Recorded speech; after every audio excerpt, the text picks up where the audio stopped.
Assalomu alaykum. Bir achchiq haqiqat to'g'risida gapirmoqchiman. Achchiq bo'lganda ham juda ham achchiq. Aqli bor odam o'zi tushunadi. Haqiqat bo'lgandan keyin u achchiq bo'ladi-da. Ammo achchiq haqiqatning mevasi juda ham shirin. Men aytmoqchi bo'lgan achchiq haqiqat odamlarimiz orasida negativ yozadigan odamlar juda ham ko'p. Yozganda ham ular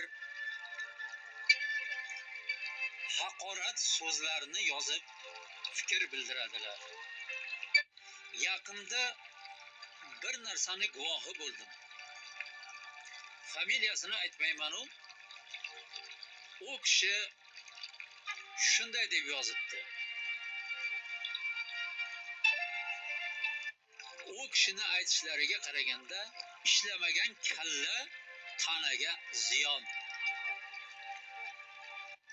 Men bildirgan fikr esa juda jiddiy bo'lib, O'zbekiston Respublikasining qonunchiligiga oid va tartib intizomga, davlat tashkilotlarining xodimlarining bilim malakasi to'g'risida men o'z fikrimni qoldirgan edim. Kalla hayvonda bo'ladi, qo'yda bo'ladi, molda bo'ladi. Odam zotda esa bosh bo'ladi. Qo'ylarda, mollarda kalla bo'lganligi uchun ularda qonun va qoida yo'q. Shuning uchun ham ular hayvonot dunyosi.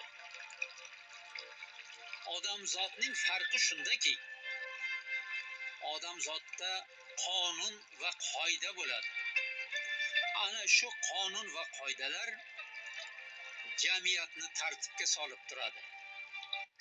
Aksariyat negativchilar mana shunday o'zlari tushunmagan holatda nimani nazarda tutyapman, o'sha odam kalla bilan balki boshni ham farqiga yetmas. Ammo lekin o'zining fikrini bayon etishga shoshiladi. Shu ikki yozgan ikki misra so'zida ham bir nechta xato ko'rish mumkin. Bu fikrlar esa u kishining qanday odam ekanligi haqida dalolat berib turibdi. Yaxshi insonlar, ongli, o'zini hurmat qilgan, ilmli, o'ziga yarasha bilimi bor odamlar hech qachon birovlarni haqorat qilib fikr bildirishmaydi. Ilmli odamning fikrlari ham xuddi o'zidek chiroyli va go'zaldir. O'z-o'zidan kelib chiqyaptiki, gap egasiga o'xshaydi. Axir qop axlat bilan to'la bo'lsa, qop ichidan oltin chiqmaydi-ku. Mana shu bildirilgan fikrdan biz o'zimizning jamiyatimizga ham baho berishimiz mumkin. To'g'ri fikrlaydigan odamlar ko'p bo'lsa, demak bu bizning jamiyatimizning yutug'i. Bor-diyu. Buning aksi bo'lib,